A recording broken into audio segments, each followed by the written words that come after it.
My self Ruchi, your Hindi teacher. आज हम हिंदी में पढ़ेंगे पार्ट 6 जिसका नाम है प्रकृति का संदेश। तो हम इसके कठिन शब्द पढ़ेंगे। सबसे पहले हंसना, शीश, कोमल, लता, हरना। इस कविता के माध्यम से कवि यह बताना चाहता है कि प्रकृति से क्या क्या सीखा जा सकता है। तो चलिए हम इस पाठ को पढ़ना स्टार्ट करते हैं। फूलों से नित हंसना सीखो, भौरों से नित गाना, फल से लदी डालियों से नित सीखो शीश झुकाना। फूलों से क्या सीखना चाहिए? हंसना, भौरों से गाना और फल से लदी डालियों से नित झुकना सीखो, शीश झुकाना सीखो। सीख हवा के झोंके से लो कोमल कोमल बहना, दूध तथा पानी से सीखो मेल जोल से रहना। हवा से क्या सीखना चाहिए? कोमल कोमल बहना और दूध तथा पानी से मेल जोल से रहना, सबके साथ मिलकर रहना। सूरज की किरणों से सीखो जगना और जगाना, लता और पेड़ों से सीखो सबको गले लगाना।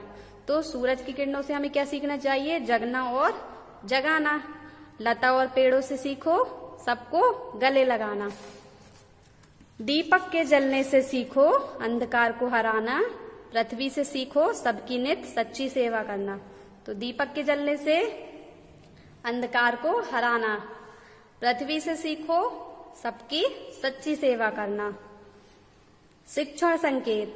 तो इसमें हमें क्या शिक्षा मिलती है कि प्रकृति अपनी सभी वस्तुओं द्वारा हमें कुछ न कुछ सीखने का संदेश देती है। तो चलिए अब हम इसकी एक्सरसाइज कंप्लीट करेंगे। पाठ ज्ञान मौखिक। पहला है हमें और आपको किसने बनाया है? तो इसका आंसर है ईश्वर ने। दूसरा है हमें ईश्वर की प्रार्थना क्यों करनी चाहिए? क्योंकि इन्होंने प्रकृति के माध्यम से हमें बहुत सी चीजें प्रदान की हैं। तीसरा है ईश्वर ने हमें कौन कौन सी वस्तुएं प्रदान की हैं। तो ईश्वर ने हमें कौन कौन सी वस्तुएं प्रदान की हैं? फूल, फल फूल, सूरज की किरणें, हवा, पानी, ये सब हमें प्रकृति द्वारा प्राप्त हुई हैं। लिखित। पहला है सही उत्तर पर सही लगाइए। बहुविकल्पीय प्रश्न का फूलों से हम सीखते हैं। फूलों से हम क्या सीखते हैं? हंसना। फल से लदी डालियों से हम सीखते हैं झुक जाना, ऊंची मंजिल पाना, देश के हित में मिट जाना। तो फल से लदी डालियों से हम क्या सीखते हैं? झुक जाना।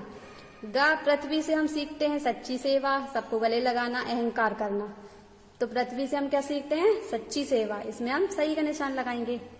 दूसरा है रिक्त स्थानों को पूरा कीजिए। सूरज की किरणों से सीखो जगना और जगाना, लता और पेड़ों से सीखो सबको गले लगाना। तीसरा है सही मिलान कीजिए। शीश को और क्या कहते हैं? सिर। पृथ्वी को क्या कहते हैं? पृथ्वी को धरती, हवा को वायु, सूरज को सूर्य। चौथा है निम्नलिखित प्रश्नों के उत्तर दीजिए। पहला है सूर्य की किरणों से हम क्या सीखते हैं? तो सूर्य की किरणों से हम जगना और जगाना। दूसरा है दूध और पानी हमें क्या सिखाते हैं? दूध और पानी हमें सिखाते हैं मेल जोल से रहना। तीसरा है अंधकार को हरने के लिए क्या करना चाहिए? तो अंधकार को हरने के लिए दीपक के समान जलना चाहिए। फोर्थ है प्रकृति से हमें क्या शिक्षा मिलती है? तो इसका आंसर है प्रकृति से हमें कुछ न कुछ सीखने का संदेश मिलता है। भाषा ज्ञान। ई, छोटी ई और बड़ी ई की मात्रा वाले तीन शब्द कविता में से चुनकर लिखिए। ये छोटी, बड़ी। छोटी ई से कौन कौन से शब्द बनेंगे? नित, किरणों, डालियों। बड़ी से दीपक, पृथ्वी, पानी। दूसरा है दिए गए शब्दों के समानार्थी शब्द लिखिए। फूल, पुष्प, सुमन, हवा, वायु, समीर, दूध, दुग्ध, पीयूष, सूरज, रवि, दिनकर, पेड़, तरु, वृक्ष, पृथ्वी, भू और धरती। So students, this lesson is finished. Thank you.